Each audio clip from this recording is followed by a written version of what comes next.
ఇలా అవుతుందని నేను అసలు అనుకోలేదు తెలుసా. అప్పుడు అసలు ఒక లెక్క లేదు, పత్రం లేదు, ఏది కనిపిస్తే అది బొట్లో వేసేసుకోవడమే. అప్పుడు ఇంతలా ఆన్లైన్ షాపింగ్ లేదు, కానీ వెళ్ళేవారు. అప్పుడు ఇంకా 5000 బడ్జెట్ పెడితే ఇంకా ఏది కనిపిస్తే అది వేసేసాను అనుకోండి కార్ట్లోకి. ఏంటి మనకి అది అవసరమా, అవసరంగానే తింటామా, తినమా, యూజ్ అవుతుందా, అవ్వదా, ఎంతవరకు సేవ్ చేస్తున్నాం, ఎంత పాడైపోతుంది, ఏమీ ఆలోచన లేకుండా అయిందనమాట. హలో వైటీ ఫ్యామిలీ, అందరూ ఎలా ఉన్నారు? మీరంతా బాగుండాలి అని అనుకుంటూ బ్లాగ్ అయితే స్టార్ట్ చేసేస్తున్నాను. So welcome back to our channel Saveera at Saveera blogs.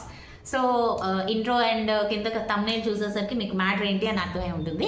Yes అండి, లాస్ట్ వీడియోలో చెప్పినట్టుగా గ్రాసరీస్లోంచి కూడా ఎలా సేవ్ చేసుకోవచ్చు, అసలు ఫస్ట్ గ్రాసరీస్ ఎలాగా ఆర్డర్ చేసుకోవాలి, ఎలా చూసుకోవాలి అనేది ఈరోజు బ్లాగ్ అనమాట. ఓకేనా? సో వీడియో అనేది చివరి దాకా చూడండి, అస్సలు మిస్ అవ్వదు.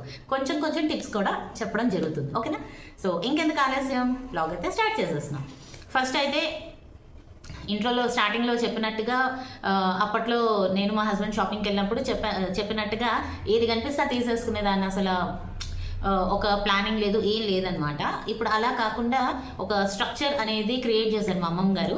ఇది కూడా మా అమ్మమ్మ గారి ఐడియాలజీయే. సో స్టార్ట్ చేసేస్తున్నాను. ఫస్ట్ అయితే మీరంతా కూడా, నాకు తెలిసి ఇది middle of the month, April right, almost అందరూ సర్కుల్ అయితే తెచ్చేసుకుని ఉంటారు. సో నెక్స్ట్ మంత్ నుంచి అమల్లోకి చేసుకోవచ్చు మీకు కావాలంటే. ఓకేనా? అండ్ ఇది కొత్త వాళ్ళకైతే బాగా యూజ్ అవుతుంది. అండ్ ఈ టిప్స్ ఎవరికి తెలిసి ఉంటే, ఐడియా ఉంటే కింద కమెంట్ సెక్షన్లో తెలుసని కమెంట్ చేయండి. ఓకేనా? సో పెన్ను పేపర్ తీసుకుని మీకు నెల సరుకుల్లో మొత్తం ఏమేం కావాలి అనేవి అన్నీ కూడా రాసుకోండి, లైన్ బై లైన్. ఓకే? ఎన్ని వస్తే అన్ని రాసేసుకున్న తర్వాత ఫస్ట్ పాయింట్ ఏం రాసుకున్నారో ఆ ఫస్ట్ పాయింట్కి రండి. ఓకే?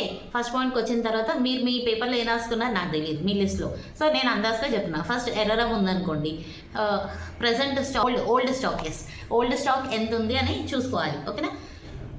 మేలో తెచ్చుకుంటాం కాబట్టి ఏప్రిల్ ఓల్డ్ స్టాకే అవుతుంది, రైట్? సో ఓల్డ్ స్టాక్ ఎన్ని కేజీలు ఉన్నాయి, ఎర్ర రవ్వ అని చూసుకోవాలి. ఓకే? ఒకవేళ 2 kgs ఉంటే న్యూ స్టాక్లో 1 kg యాడ్ చేసుకోవాలి. అలాగే బొంబాయి రవ్వ ఒకవేళ 3-4 kgs ఉంటే ఈ మే మంత్లో తెచ్చుకోవాల్సిన అవసరం లేదు. నెక్స్ట్ సేమియా రవ్వ, అది ఒకవేళ 2 kgs ఉంటే ఒక 1 kg ఆర్డర్ చేసుకోండి. 2-1 ఎందుకు చెప్తున్నానంటే, న్యూక్లియర్ ఫ్యామిలీ అంటే 3 members of the family or 4 members of the ఫ్యామిలీకి 3 kgs ఆఫ్ రవ్వ సరిపోతుంది అనమాట. అంటే మనిషి కేజీ లెక్కన తింటాడా అని అనుకోకండి. మనం అంటే ఒక మనిషి కేజీ తింటాడని అర్థం కాదు అక్కడ. గమురి ఇంటికి చుట్టాలు వచ్చినప్పుడు, ఎక్కువ మంది వచ్చినప్పుడు, పిల్లలు ఊరికి ఆకలి అన్నప్పుడు కూడా బోల్డ్ అండ్ వెరైటీస్ చేస్తూ ఉంటాము, తరచూ యూజ్ చేస్తూ ఉంటాం. అండ్ మనకి స్టోరేజ్ పర్పస్లో కూడా ఉంటాయి. అందుకని 3 kgs నెలకి అని చెప్పేసి మా అమ్మమ్మ అప్పుడు చెప్పడం జరిగిందనమాట.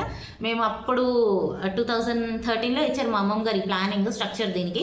అప్పటి నుంచి మేము అదే వాడుతూ వస్తున్నాం. ఎక్కడా కూడా లోటు అనేది కనిపించలేదండి, కరెక్ట్గా సరిపోతుంది అనమాట. సో నచ్చితే ఫాలో అవ్వండి.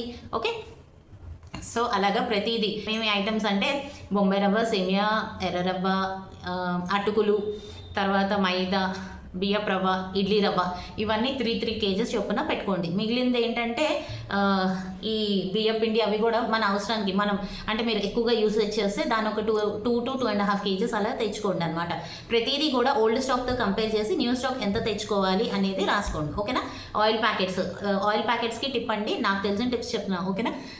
ఆయిల్ ప్యాకెట్స్కి టిప్ ఏంటంటే, ఎప్పుడు ఒకటే బ్రాండ్కి స్టిక్ అవ్వకండి, బ్రాండ్స్ మారుస్తూ ఉండండి. దాంతో మన బాడీకి కూడా all types of brands fit అవుతాయి అనమాట. ఓకేనా? లేకపోతే వేరే బ్రాండ్ తెచ్చుకున్నప్పుడు పడకపోవడం అలాంటివి జరుగుతూ ఉంటాయి. సరేనా? అండ్ ఆయిల్ ప్యాకెట్స్ వచ్చేసి 3 liters తెచ్చుకోండి. అంటే 3 ప్యాకెట్స్ నెలకి 3 liters సరిపోతాయి. ఇప్పుడు ఓల్డ్ స్టాక్లో ఒక ప్యాకెట్ ఉందంటే న్యూ స్టాక్ తెచ్చుకోవాల్సిన దాంట్లో 2 ప్యాకెట్స్ పెట్టుకోండి. ఒకవేళ ఓల్డ్ స్టాక్ 2 ప్యాకెట్స్ ఉందంటే తెచ్చుకునే దాంట్లో 1 ప్యాకెట్ యాడ్ చేయండి. ఓకే? నెక్స్ట్ వచ్చేసి డిటర్జెంట్ లిక్విడ్, ఇంకా డిష్ వాష్ లిక్విడ్. ఒకవేళ detergent liquid and dish wash liquid 2 తీసుకోండి. ఆ పై నెల నుంచి ఓ నెల డిష్ వాష్ లిక్విడ్, ఒక నెల డిటర్జెంట్ లిక్విడ్ తెచ్చుకుంటే మనకి ఏంటంటే డబ్బులు మిగులుతాయి అనమాట. 2 ఒకే నెలలో పెట్టేసుకున్నారంటే టైట్ అయిపోతుంది, కనిపించదు. అండ్ ఇంకో సాస్ ఒక నెలలో, జామ్ ఒక నెలలో అలాగా తెచ్చుకోండి. ఇంకా ఉప్పు ప్యాకెట్లు, మీరు ఉప్పు ఎంత కన్జ్యూమ్ చేస్తారో దాన్ని బట్టి, నాకు తెలిసి 2 ప్యాకెట్స్ తెచ్చుకుంటే చాలు. సో అది కూడా ఓల్డ్ స్టాక్లో ఎంత ఉంది, న్యూ స్టాక్ ఎంత తెచ్చుకోవాలి అనేది ఈ విధంగా మీరు ప్రతి ఐటమ్ కూడా సార్ట్అవుట్ చేసుకుని రాసుకుంటే మనకి డబ్బులు ఎంత సేవ్ అవుతున్నాయి అనేది తెలుస్తుంది. ఓకేనా? అండ్ టీ పొడి ఒక నెల 1/2 kg, ఒక నెల 1/4 kg. అండ్ నెక్స్ట్ వచ్చేసి కారం కూడా మీరు కన్జ్యూమ్ చేసే దాన్ని బట్టి. ఓకే, అండ్ కూరకారం కూడా బయట కొనుక్కుంటున్నారంట, అలా కొనుక్కోవాల్సిన అవసరం లేదండి. మన ఛానల్లో కూరకారం ఎలా చేసుకోవచ్చు అనేది పెట్టాను, ఒకసారి మీకు నచ్చితే అది కూడా చూడండి. ఓకేనా?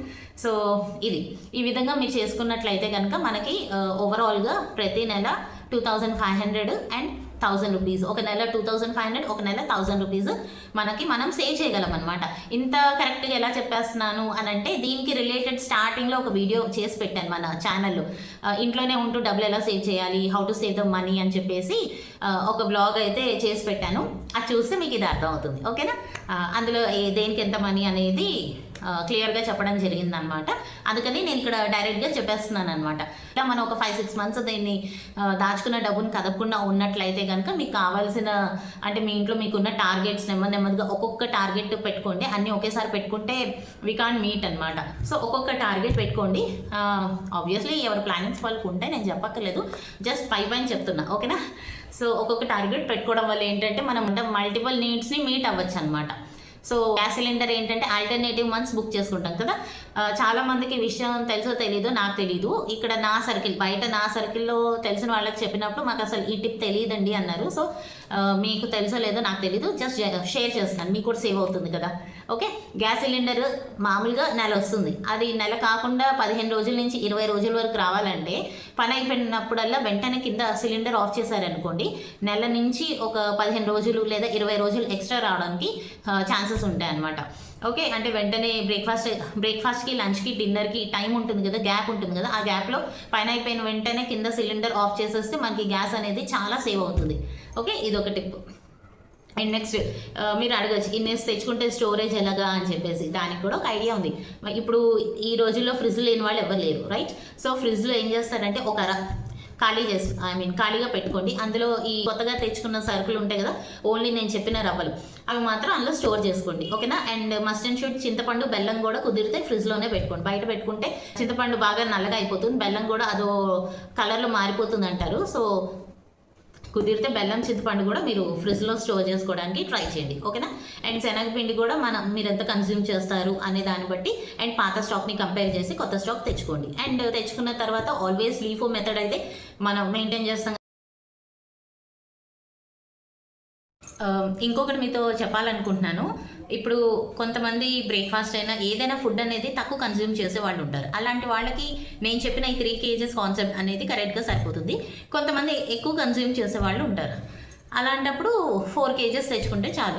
ఎందుకంటే ఫ్యామిలీ ఇప్పుడు న్యూక్లియర్ ఫ్యామిలీ అంటే 3 మెంబర్సే కాదు, 4 మెంబర్స్ ఆఫ్ ద ఫ్యామిలీ కూడా ఉంటారు. కాబట్టి 4 kgs తెచ్చుకోండి, ఈ రవ్వలు ఇవన్నీ. ఓకేనా? అండ్ ఇంకొకటి, పప్పులు అనేవి 3 monthsకి సరిపడా కొనుక్కుంటే ఇలా చేసుకోవడం వల్ల ఏమవుతుందంటే మనతో పాటు మన ఇల్లు కూడా గ్రోత్ అనేది వస్తుంది.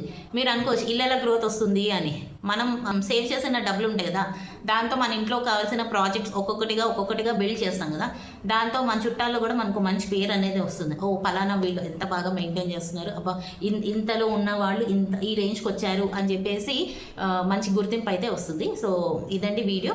ఈ వీడియో మీకు నచ్చినట్లయితే ఎప్పట్లాగే like, share, comment and subscribe చేస్తూ నన్ను మంచి స్థాయికి తీసుకొస్తారని ఆశిస్తూ సెలవు. మళ్ళీ నెక్స్ట్ వీడియోలో కలుసుకుందాం. అంటిల్ దెన్ బాయ్ అండ్ నమస్తే.